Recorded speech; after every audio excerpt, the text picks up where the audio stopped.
మూసి ఉన్న పాఠశాలలు తిరిగి తెరిపించేందుకు తెలంగాణ ప్రభుత్వం కృషి చేస్తుంది. హైదరాబాద్ పట్టణంలోని గత 12 ఏళ్లుగా పిల్లలు లేక మూతపడిన పాఠశాలలకు విద్యాధికారులు 2 టీచర్లను సర్దుబాటు చేశారు. కాలనీలో బడిపాట కార్యక్రమం నిర్వహించి ఇప్పటివరకు దాదాపు 25 మందికి పైగా పిల్లలను స్కూల్లో చేర్పించారు. దీంతో పట్టణంలోని ఉర్దూ షాదీఖానా వద్ద గల వెంకట్రావుపేట ప్రాథమిక పాఠశాలకు సరిగ్గా పుష్కర కాలం తర్వాత పునఃప్రారంభ వేళ మళ్లీ కలవచ్చినట్టయింది. ఇదే అంశానికి సంబంధించి మరింత సమాచారాన్ని మా హైదరాబాద్ రీజనల్ కోఆర్డినేటర్ సత్యనారాయణ అందిస్తారు. మూతపడిన పాఠశాలలపై తిరిగి తెరిపించే దిశగా తెలంగాణ కాంగ్రెస్ ప్రభుత్వం అయితే ఒక ఆలోచన చేస్తున్నట్టుగా అయితే కనబడుతోంది. ఎందుకంటే ఇక్కడ మనం ప్రజెంట్ వెంకట్రావుపేట ఆదిలాబాద్ పట్టణంలో ఉన్నటువంటి ఒక వెంకట్రావుపేట కాలనీ, ఈ కాలనీలో మనం స్కూల్ చూస్తున్నాం. చాలా సందడి వాతావరణం స్కూల్ దగ్గర అయితే కనబడుతుంది. మామిడి తోరణాలు కట్టి, అలాగే పిల్లల్ని ఈరోజు స్కూల్స్ రీఓపెన్ కాబట్టి రీఓపెన్ సందర్భంగా చక్కగా స్కూల్ని అయితే ముస్తాబ్ చేశారు. చక్కగా మామిడి తోరణాలు కట్టారు. అలాగే పిల్లలు ఆకర్షించే విధంగా బెలూన్లు కట్టారు. ఇదంతటి కూడా మరొక విషయం కారణం ఏంటంటే ఈ పాఠశాల గత 12 సంవత్సరాలుగా మూతపడి ఉండడము అనేటటువంటిది ఒక చాలా విచారకరమైనటువంటి ఒక విషయము. గత 12 ఏళ్లుగా ఇక్కడ విద్యార్థుల సంఖ్య లేక, ఉపాధ్యాయులు లేక పూర్తిగా మూతపడినటువంటి ఒక ఈ పాఠశాలను రీసెంట్ డిఎస్సిలో మరి ఇక్కడికి ఉపాధ్యాయులను కేటాయించడము, ఆ తర్వాత పాఠశాల పునఃప్రారంభించడంలో మరి సర్కార్ సఫలీకృతమైనట్టుగానే భావించాల్సి వస్తుంది. ఎందుకంటే ఇక్కడ 12 సంవత్సరాల తర్వాత, అంటే ఒక పుష్కర కాలం తర్వాత ఒక పాఠశాల తిరిగి పునఃప్రారంభమై తిరిగి విద్యార్థులతో సందడి నెలకొంటుందంటే ఆ కాలనీ వాసులంతా కూడా హర్షం వ్యక్తం చేస్తున్నారు. ఎందుకంటే చాలా దూరం, అంటే వేరే పాఠశాలకు వెళ్ళాలంటే చాలా దూరం అవుతుందని చెప్పేసి. అయితే ప్రజెంట్ మనతో పాటు మరి ఇక్కడ కాలనీకి సంబంధించి పేరెంట్ ఉన్నారు, వారిని మాట్లాడిద్దాం. చెప్పండి అమ్మా, ఎట్లా అనిపిస్తున్నది? ఎందుకంటే 12 ఏళ్ల నుంచి స్కూల్ మూతపడ్డది, మళ్ళీ తిరిగి ఇప్పుడు ఇక్కడ జిల్లా అధికారులు అలాగే ప్రభుత్వం కారణంగా మళ్ళీ అయితే తిరిగి పాఠశాలకైతే ఒక కొత్త సందడి వాతావరణం అయితే నెలకొన్నది. చాలా సంతోషంగా ఉంది సార్. ఇన్ని రోజులు చాలా దూరం పిల్లలు వెళ్ళాల్సి వస్తుండే, ఇప్పుడు ఇంటి దగ్గరనే ఉన్నది కాబట్టి పిల్లలను పంపించి కూడా ఇంట్లో పనులు చేసుకొని మళ్ళీ తీసుకెళ్లడానికి చాలా వీలుగా ఉంటుంది. ఇక్కడ ఇంతకు ముందు చదివిన పిల్లలు కూడా ఇప్పుడు గవర్నమెంట్ జాబ్ లో ఉన్నారు. మళ్ళీ ఇక్కడ రీఓపెన్ చేసి మళ్ళీ స్కూల్ని పెడితే చాలా సంతోషంగా ఉంది.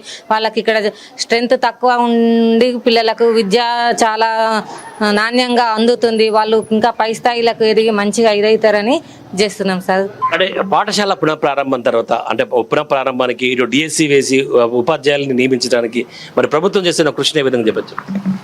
వాళ్ళకి ధన్యవాదాలే చెప్పాలి సార్. ఎందుకంటే ఇన్ని రోజులు మూతపడ్డ స్కూల్ని మళ్ళీ రీఓపెన్ చేసి ఉపాధ్యాయులను మళ్ళీ బడిబాట ప్రారంభించి పిల్లలను తీసుకొచ్చి ఇక్కడ విద్యను అందజేస్తున్న వారికి కూడా ధన్యవాదాలు సార్. అలాగే మనతో పాటు ఎంఈఓ ఇక్కడ ఉన్నటువంటి ఆదిలాబాద్ ఎంఈఓ సోమయ్య గారు ఉన్నారు. సార్ నమస్తే. చెప్పండి, అంటే పాఠశాల పునఃప్రారంభానికి ప్రభుత్వం తీసుకుంటున్న చర్యలు, అలాగే డిఎస్సిలో ఉపాధ్యాయులను కేటాయించడం, తిరిగి పుష్కర కాలం తర్వాత పాఠశాల మళ్ళీ తిరిగి కలకల్లాడడం ఎలా ఆనందం? ప్రధానంగా ముఖ్యంగా విషయం ఏమిటంటే గతంలో హాలిడేస్లలో ఉపాధ్యాయులు ఇంటికి పరిమితం అవుతుండే, లేకుంటే ఏదైనా కార్యక్రమాల్లో నిమగ్నమై ఉంటుండే.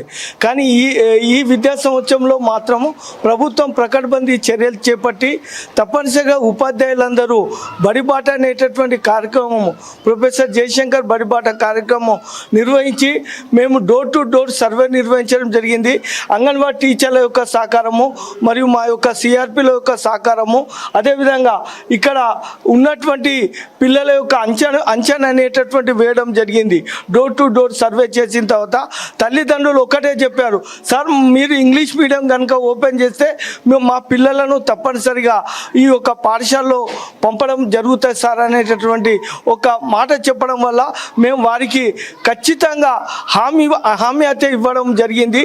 అదేవిధంగా 2024 డేసీ ద్వారా నియామకమైనటువంటి 2 ఉపాధ్యాయులను డిప్యుటేషన్పై నియమించడం అనేటటువంటి జరిగింది. వారి యొక్క సహకారంతో ఇక్కడ పూర్తి స్థాయిలో ఆంగ్ల మాధ్యమంలో విద్యా బోధన అనేటటువంటి జరిగి తల్లిదండ్రులు ఒక నమ్మకం అనేటటువంటి ప్రభుత్వ పాఠశాలపై నమ్మకం అనేటటువంటి కల్పించడానికి మేము పూర్తి స్థాయిలో కృషి చేస్తున్నాము. అందుకు ఈ యొక్క కాలనీ వాసులు కూడా పూర్తిగా సహకారం అనేటటువంటి అందించడం అనేటటువంటి జరిగింది. అలాగే ఇప్పుడు మనం ఆ క్లాస్ రూమ్కి వెళ్దాం. క్లాస్ రూమ్లో పిల్లలు చూద్దాం, పిల్లలతో కాసేపు మాట్లాడిద్దాం. ఎట్లా అనిపిస్తున్నారా బాబు? ఇక్కడ స్కూల్ వచ్చినావు కదా, మళ్ళీ పుస్తకం పట్టినావు, ఒక 2 నెలల పాటు అంటే దూరం ఉన్నావు కదా స్కూల్కు. 2 months ఏం చేసినావు? ఆడుకున్నావా? మరి నువ్వు ఏ కాలనీలో ఉంటావు? పాత బస్ స్టాండ్, అశోక్ రోడ్.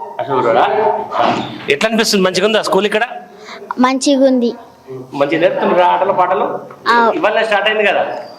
నేను నడుచుకుంటున్నావు, లెక్కలు చేస్తున్నావా? అవును, నువ్వేం చేస్తున్నావు బాబు? లెక్కలు చేస్తున్నా. లెక్కలు చేస్తున్నావా? ఎట్లా అనిపిస్తుంది నీకు స్కూల్? బాగా అనిపిస్తుంది. బాగా అనిపిస్తుందా? సంతోషంగా ఉన్నదా నీకు? సంతోషం ఉన్నది. అది ఇక్కడ చూస్తున్నామైతే దాదాపుగా పిల్లలైతే సంతోషం వ్యక్తం చేస్తున్నారు. దాదాపుగా 12 సంవత్సరాల తర్వాత తిరిగి పాఠశాల ప్రారంభం కావటం, అలాగే ఈ ఆఫ్టర్ 12 సంవత్సరాల తర్వాత పాఠశాల ప్రారంభం కావడం, ఆ తర్వాత ఇక్కడ ఉన్నటువంటి ఒక కాలనీ వాసులు కూడా ఆనందం వ్యక్తం చేస్తున్నారు. తమకు దగ్గరలో స్కూల్ ఉందని చెప్పేసి. సో ఈ యొక్క ప్రభుత్వానికి అయితే ఇక్కడ ఉన్నటువంటి పేరెంట్స్ కమిటీ కావచ్చు, అలాగే ఇక్కడ ఉన్నటువంటి పోషకులు అంటే పిల్లల పేరెంట్స్ కూడా ఆనందం వ్యక్తం చేస్తూ పూర్తిగా దగ్గరలో పాఠశాల ఉన్నందుకైతే హర్షం వ్యక్తం చేస్తున్నారు. కెమెరా పర్సన్ నర్సింగ్తో Satyanarayana, ANN news, Venkatraopet colony నుంచి.